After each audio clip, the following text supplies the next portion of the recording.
on attaque les questions et puis ouais, s'il y en a qui ont des questions en live, Ouais, bah vas-y. balancez, hein. Bah, si ouais, s'il y a des questions, Balancez. je sais pas, bah, que ce soit confinement, que ce soit la diète, la muscu, le basket, n'importe quoi. Là, on est en confinement, donc là, si les gens ils veulent un peu partager leur confinement ou autre chose, ou des questionnements, il n'y a pas de problème. Comment ça se passe chez vous? Et nous, on va répondre à quelques questions qu'on a reçues. Et bah, c'est pas trop bousculé au niveau des questions. Je pense que les gens, ils savent tout. Ouais, ouais, on va Avec, essayer quand même ils savent tout avec YouTube. Ouais, c'est ironique, hein. Mais sinon, on va répondre à ce qu'on peut, on va dire. Parce qu'on n'est pas non plus ouais, des experts, mais on va surtout répondre par rapport à chacun notre expérience, on va dire. Parce c'est qu'après, ça. voilà, c'est surtout l'expérience, là, sur basket, à break, au niveau de la danse, s'il y en a qui sont encore dans le move, même si on est un peu loin là, mais du move, du break et tout, mais on est encore un peu on suit un peu. Et puis bah pareil, hein, tout ce qui est sport, et etc., etc. Et tout et n'importe quoi, s'il y a des questions qui arrivent comme ça, il n'y a pas de souci. Ouais, on commence par les questions qu'on a reçues euh, et puis voilà. Bino, ouais, alhamdulillah, franchement, ouais, la blessure, ça va, nickel. Si je sais pas, tu parles de laquelle ligament croisé que j'avais fait à l'époque ou après j'ai eu plein de petites blessures, mais c'est rien quoi, enfin c'est rien, des tendinites, des trucs comme ça.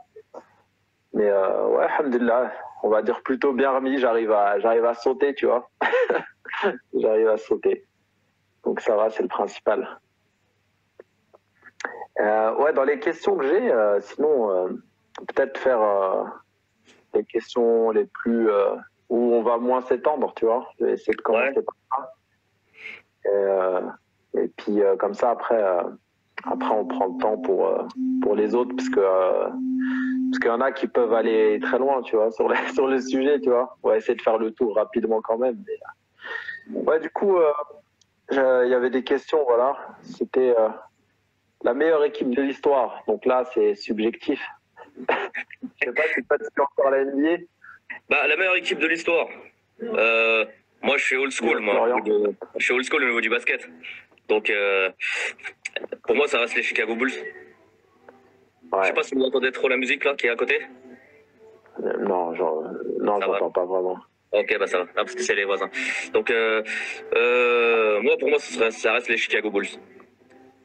Tous les Ça met de temps, l'ambiance quand au je pire. suivais, moi, c'était les Chicago Bulls parce que c'était une équipe en fait. Et à l'époque là, en fait, la NBA, comment ça s'appelle, les joueurs, ils restaient dans une équipe et ils travaillaient pour l'équipe là. Je sais pas si vous voyez ce que je veux dire. Ils travaillaient pour l'équipe là. C'était pas comme comme maintenant où les gens ils cherchent des contrats. Ils cherchent un peu la notoriété aussi. Ils cherchent. C'est plus l'esprit. Il est plus comme avant en fait. À l'époque, quand il y avait le Scottie Pippen par exemple avec Horace Grant, Michael Air Jordan, l'équipe c'était une équipe quoi. Et ils restaient ensemble et ils se battaient pour l'équipe. Et alors que maintenant, je sais pas, j'ai l'impression que les joueurs ils changent vite d'une équipe à l'autre. Il reste Ils 2 veulent ans là, après, gagner. boum, il saute là, boum, il saute là. Et c'est plus. Avant, quand tu disais Jordan ou Pippen, c'était les Bulls, tu vois. Maintenant, tu dis, je sais pas, quoi, LeBron James, il est fort. Mais le mec, il va aller là, il va être fort ici, il va faire ses stats, tu vois. Il va aller dans une autre équipe, il va faire ses stats. Et des fois, il y a des duos qui sont bien quand ils changent de team. Mais c'est plus trop comme avant, on va dire. Tu vois, je sais pas, moi j'ai l'impression, après je suis un peu de loin, mais voilà quoi. Ouais, pareil, je suis pas trop, donc. Mais de ce que j'ai vu, c'est maintenant, ouais, ça fait. T'as pas, tu vois, genre, je sais plus c'était quelle équipe là, avec Ray Allen et tout là, au Celtic, je crois, ils avaient que des All-Stars quoi. C'était une équipe de All-Stars en fait.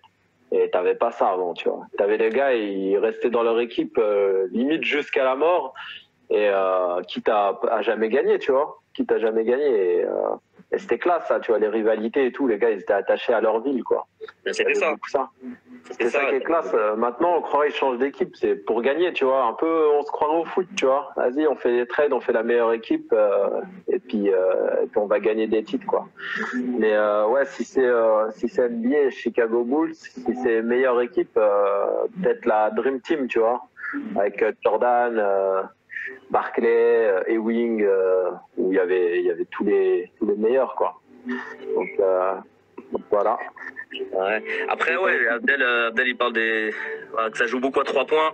Maintenant, oui, les joueurs, on va dire les shooters, ils ont pris une grosse place aussi, quand même, par rapport à l'époque. Parce qu'avant, les shooters à l'époque, il y en avait. Hein. Ça veut pas dire qu'il y en avait pas avant. Mais les shooters, ils étaient plus décisifs, on va dire. Et là, maintenant, c'est vrai que voilà, ça shoot à mort à 3 points et tout. Mais il y a encore du spectacle. Il y a pas mal de bons joueurs encore. Franchement, il y a encore des bons dunks. Et de toute façon, on peut le voir juste au concours de dunk qui sont passés les dernières années. Il y a des sacrés dunks. Ça a évolué de ouf quand même. Donc même si c'est des joueurs NBA, les gars, ils font quand même du show. Ça reste quand même, ils font quand même pas mal de show. Donc ça reste encore assez haut niveau. Enfin spectaculaire plutôt, parce que au niveau ça l'est toujours, mais c'est toujours spectaculaire. Donc là-dessus, ça change pas trop, mais les shooters, c'est vrai qu'on les met plus en avant par rapport à l'époque. Ouais. Bah du coup, dans les questions, il y en avait 2, c'est presque pareil, mais donc meilleure équipe de l'histoire. Bah moi, je dirais Dream Team, tu vois, du coup. Et meilleure équipe NBA, bah comme tu dis, Chicago Bulls, Jordan, Pippen. Et voilà. Attends, je sais pas, donc je pourrais pas dire. Je pourrais pas dire les équipes de maintenant. Non mais avant, c'était des combats dans la raquette, c'était la guerre. Ouais, c'était physique avant, mais je pense qu'il y a aussi l'arbitrage et tout qui joue. Tu sais, avant il y avait le trash talking et tout, ils ont plus le droit maintenant. Ils ont plus le droit de faire ça. Les gars, ils dunkaient, ils criaient de ouf et tout. Et ça, c'était vachement bien. Maintenant, et du coup, les gars, bah, ça jouait. Enfin, tu regardes, hein, Jordan contre les Pistons, c'était la guerre, tu vois. Et maintenant, bah, il y a aussi le truc du fait que, tu sais, ils sont tous devenus potes, on croirait, tu vois. Tu sais, ils changent facilement d'équipe et machin et tout. Alors que ça, avant, les gars. Tu regardes dans les interviews, genre, c'était Larry Bird, je crois, qui disait, ouais, moi, j'avais jamais parlé ou serré la main à, je sais plus c'était quel gars. Et en gros, ils s'étaient jamais parlé, tu vois. Pendant quand ils jouaient, c'est en retraite qu'ils ont commencé à se parler. J'avais tellement la haine et envie d'être. Ils étaient même ennemis hors du terrain, quoi, en fait, à l'époque. C'est ça. Alors que maintenant, là, c'est tous des potes. Bah, c'est la nouvelle génération, mais le truc qui joue, c'est que c'est un peu à l'ère d'Internet et tout ça, où même les, comment dire, c'est en plein de domaines, c'est comme ça maintenant. Il y a plein de choses il y a plus trop d'animosité entre les joueurs. Mais ce qui fait aussi justement qu'ils tiennent plus trop à une équipe, comme je disais tout à l'heure, ils tiennent plus trop à une équipe comme à l'époque où il y avait les Boston ou les Détroits, eux c'était les bad boys à l'époque et eux ils dégommaient tout le monde, ils faisaient des sacrées fautes. Et voilà, maintenant c'est fini ça, c'est terminé. Ça reste encore du haut niveau avec du spectacle, il y a tout ce que vous voulez, mais après ça a changé quand même. Ah, il y aura jamais l'esprit qu'il y avait, tu vois. Je pense. Maintenant les gens en fait ils pensent plus à leur carrière et l'après-basket. Donc du coup ils sautent sur les contrats. C'est ça. Donc dès qu'il y a une équipe qui leur propose un contrat, je sais pas moi, 5 ans ou 3 ans dans tel team, et puis voilà, ils y vont. Je pense pas que ce soit pour l'équipe elle-même, tu vois, c'est plus comme avant. Ouais, c'est business. Business is business. Ouais, ils pensent à leur carrière, c'est vachement perso en fait maintenant. Là, il y a une autre question là. C'est ceux qui viennent de rejoindre, n'hésitez pas à envoyer des questions si vous en avez en live ou à intervenir sur le sujet qu'on aborde. Là, c'est plus pour toi, je crois, tu vois, mais je peux commencer par donner mon avis, tu vois, mais ouais. c'est je fais 100 pompes par jour, est-ce que c'est bien? Moi, t'as entendu? On y va au début. Je fais 100 pompes tous les jours, est-ce que c'est bien? Du coup, par rapport à ça, moi, ce que je dirais, c'est ça dépend de ton objectif, déjà. Mais je pense pas que ce soit forcément mauvais. Si c'est dans le sens, est-ce que c'est bien, c'est pas dangereux, je risque pas de me blesser, etc. Si tu fais 100 pompes pour t'entretenir, ton corps, il va s'habituer et tu n'auras pas de risque de blessure. Attends, je sais pas si ça prend le micro du truc là, tu m'entends mieux peut-être? Ouais, donc si c'est faire 100 pompes tous les jours pour m'entretenir et avoir la forme et tout, je pense pas que ce soit mauvais pour ton corps. Ton corps va s'habituer, il va s'adapter au truc et puis tu vas garder la forme, tu vois, tu garderas un certain niveau de forme. Mais tu n'auras pas forcément d'évolution si tu fais tout le temps la même fréquence, intensité. Après, si c'est pour choper du muscle ou autre, il y a de meilleures techniques. Après, 100 pompes par jour, ouais, c'est comme tu dis, de toute façon, ça dépend de ton objectif et tout ça. Après, si c'est pour la construction d'un physique, il faut voir la base d'où tu pars, en fait. Si tu pars tu fais quasiment pas de sport, on va dire, ou t'en fais un peu, je sais pas, on va dire footballeur. Les footballeurs, en général, ils font pas trop le haut du corps. Et bah, ou peu importe le sport, mais bref, si tu pars d'une certaine base, ou c'est assez basse au niveau, on va dire, masse musculaire, tu fais 100 pompes par jour. Tout dépend déjà comment tu vas les faire. Est-ce que tu vas faire à chaque fois 10 pompes, tu vas te reposer 2 minutes, 10 pompes, tu vas te reposer 10 minutes. Déjà ça va jouer.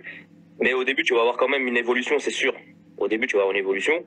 Mais au bout de quelques semaines, si tu fais toujours le même temps de repos, le même nombre de répétitions, tu vas stagner forcément. Ça va bloquer. Et au moment-là, si tu veux continuer à faire 100 pompes par jour, il va falloir que tu changes soit tes séries, à faire moins de séries mais plus de reps, et jouer sur tes temps de repos. Donc là, tu auras certainement une évolution qui sera encore différente. Tu peux évoluer, tu peux même faire ça 6 mois, 1 an si tu veux. Ton physique, il changera dans un premier temps. Mais après, une fois que tu auras atteint, entre guillemets, ta limite au niveau du poids de corps, et ben là, il va falloir que tu passes quand même aux charges pour avoir un peu plus de gains, dans la mesure où tu manges bien sûr tout ce qu'il faut pour après ton entraînement et enfin ton quota journalier, quoi. La nutrition joue beaucoup là-dessus. Après, le gars, si t'es en mode confinement, t'as pas de poids, un bon truc pour choper stimuler les fibres rapides et peut-être stimuler plus ton corps, choper de la force, c'est faire de la plio, tu vois, genre des pompes claquées, des trucs comme ça. Bah voilà, il y a la façon de faire. Si tu les fais en claqué, déjà c'est beaucoup plus explosif, tu vas solliciter plus de fibres. Après, si tu es juste en poids de corps, ouais, tu peux faire des claqués, tu peux faire de l'incliné, tu surélèves tes jambes, on va dire. Et dans le meilleur des cas, si tu as un élastique, c'est encore mieux. Tu as un élastique, tu peux encore solliciter encore un peu plus de fibres et travailler sur la résistance. Donc là, tu peux quand même avoir une évolution, c'est sûr. Moi, je dis tu vas pas stagner en fait. Tu peux avoir une évolution, mais tout dépend de la base. Par contre, un mec qui est genre body, le mec il est body, il a une masse musculaire qui est assez conséquente, il a toujours travaillé à la salle avec des charges assez lourdes. Lui, dans un premier temps, il va entretenir, mais à un moment donné, avec un poids de corps, le mec il va perdre. C'est mon avis, il va perdre parce qu'il n'y a plus les charges qu'il porte habituellement. Elles sont réduites. Il est en poids de corps. Ouais, il va limiter la casse, quoi. Il va essayer de limiter la casse, et puis c'est là qu'on en revient toujours pareil à la nutrition. Et puis l'intensité, faut essayer de la varier par rapport à la rapidité d'exécution, travail lent, travail en incliné, le nombre de reps, le temps de repos. Tout ça, c'est des éléments qu'il faut prendre en compte et qu'il faut mettre en place en fait dans un programme perso, on va dire. Ouais, là justement en parlant de poids de corps, c'est ça qui est intéressant. Il y a beaucoup de monde, toi t'auras pas forcément un niveau, t'es à peu près débutant, tu vois, t'as pas trop de masse musculaire, tu peux largement travailler chez toi juste en variant tes temps de repos par exemple, tu vois, ou ton nombre de répétitions avec le poids de corps et t'évolueras quand même en fait. Ouais, tu peux faire genre des séries à l'échec, pas forcément 100 pompes par jour, mais tu fais genre des séries à l'échec et tu les comptes pour quand même avoir, on va dire, ta performance, tu vois. On va dire si tu arrives à en faire 30 et après t'arrives plus, tu vas forcer sur les 5, 6 dernières, tu vois, même si tu es demi rep. Et à force, tu fais ça chaque jour. tu vas faire 5 séries par exemple, bah, la semaine d'après, c'est sûr, tu vas augmenter. Et dans 2 semaines, tu augmentes. Et là, déjà, tu vas quand même choper du muscle. Mais il faut quand même, pareil, on en revient toujours pareil à la nutrition parce que l'un ne va pas sans l'autre. Tu fais un effort, tu sollicites des fibres, forcément, il faut manger derrière et pour reconstruire, quoi. Donc, comment travailler sa détente sans trop de physique? Sans trop de physique, ça veut dire quoi? Sans matériel? Ou sans muscu? Ça veut dire quoi? Sans muscu, peut-être, ouais. Ou si c'est pour construire du muscle, je dirais ouais. Forcément, tu vois, si tes charges sont plus légères, faudrait que tu essaies. En fait, c'est soit tu fais plus de reps, soit bah, tu gardes la même intensité et tu diminues tes temps de repos pour avoir de la congestion, en fait. Pour avoir un maximum de congestion. Juste pour rester dans le sujet, hein, parce que pour le jump, on va en parler. Il y a une question dessus, sur le jump. Bah, juste pour sans muscu, ok. Bah, on va en parler juste après. Pour le par rapport à la charge. La charge, tu as utilisé sans faire plus de reps. Bah, de toute façon, si tu fais en poids de corps, si tu arrives à faire 15 reps, enfin, tu t'arrêtes à 15 reps, on va dire. Tu fais des pompes, tu fais 15 reps. Et bien, en vérité, si je te dis fais-le jusqu'à l'échec et tu arrives à en faire 50, il est où l'intérêt d'en faire 15? Tu vois ce que je veux dire, Abdel? Donc, va jusqu'à 50 si tu arrives à en faire 50 d'un coup. Fais les 50. Et peut-être sur ta deuxième série, tu vas en faire peut-être 40.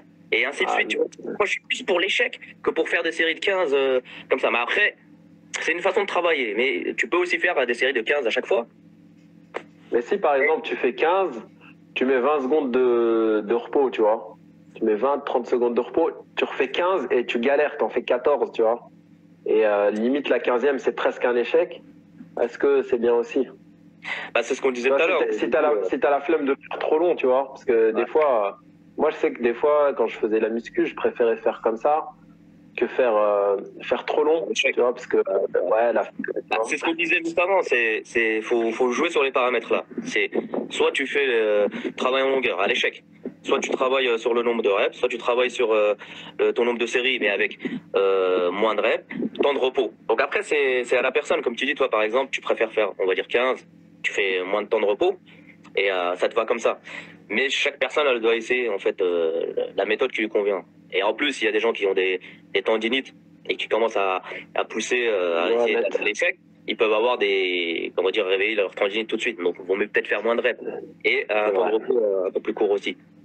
Il faut tester. Mais une fois que tu adoptes une méthode, moi je suis toujours là-dessus, c'est quand tu adoptes une méthode, tu la gardes pendant un certain temps pour la tester. Le lendemain, tu vas pas changer. Si on en revient à la question du mec qui avait posé la question, faire 100 pompes tous les jours. 100 pompes, c'est bien. Et bah, c'est pas mauvais.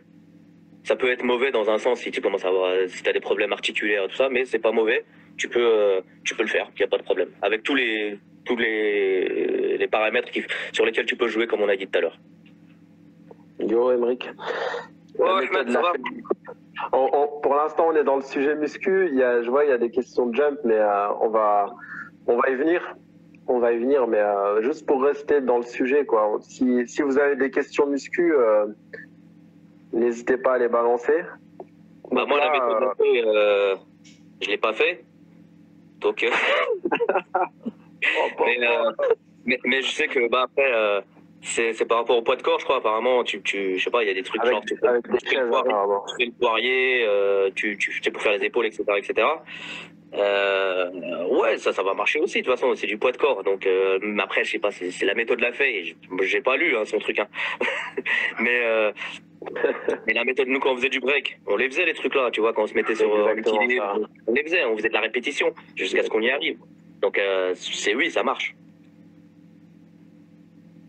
Bah, tu te mets en position pompe et tu fais des pompes.